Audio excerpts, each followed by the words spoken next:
Dans le prochain épisode de Plus belle la vie. Alors que Vincent tente de convaincre Céline de l'épargner, Kevin et Alexandra ont du mal à renouer le dialogue. Les Marcy sont ravis de vivre une journée en famille.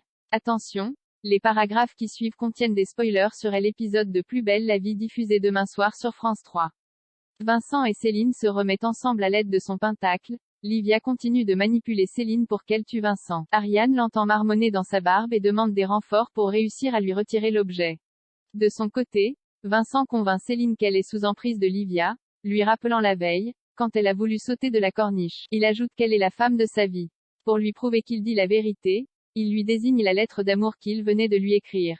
Reprenant ses esprits, Céline lit la lettre dans laquelle Vincent déclare qu'il s'est rendu compte qu'il avait toujours de sentiments pour elle. Pendant ce temps, Ariane et Patrick débarquent chez Vincent.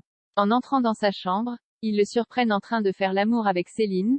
Si Vincent est sûr de vouloir reconstruire sa relation avec Céline, Léo, quant à lui, est toujours dans l'incapacité de faire un choix entre Claire et Agathe. Roland est victime d'une crise cardiaque. Lola et Kylian soufflent leurs bougies pour leur 17e anniversaire, lors du petit déjeuner organisé par Thomas et Gabriel. Les jumeaux avouent être ravis de former une vraie famille. Pendant ce temps, Roland demande à Myrtha de repriser sa chemise. Il l'invite ensuite à danser dans le hall du Zéphyr, en souvenir du bon vieux temps. Roland, Thomas, Lola et Kylian cuisinent ensemble au bar du Mistral. Roland leur apprend sa fameuse recette d'osso. Il accepte d'ailleurs la suggestion de Lola d'y ajouter un peu d'écorce d'orange. Ils sont rejoints par François, venu d'Amérique, qui leur prête main forte.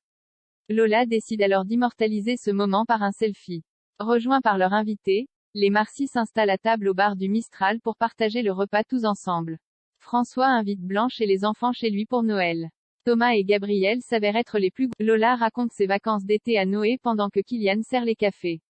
Roland est comblé de bonheur. Il décide de faire une partie de foot avec Mathis sur la place du Mistral. Son petit-fils gagne la partie et court avertir son père. Pendant ce temps, Roland est victime d'une crise cardiaque et s'écroule par terre.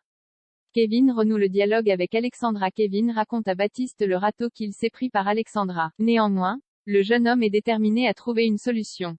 Au commissariat, Kevin apprend qu'Alexandra est absente car elle est soi-disant malade. Il se rend donc chez elle pour essayer de renouer le dialogue. Il affirme être toujours amoureux d'elle. Alexandra lui propose de faire un tour. Elle lui avoue être très touchée par ses aveux et partager ses sentiments. Mais elle a eu l'habitude d'être rejetée toute sa vie et n'a plus envie de souffrir. Elle n'est pas prête à lui révéler certaines choses à son sujet. Kevin est prêt à prendre le temps de lui prouver qu'elle peut avoir confiance en lui.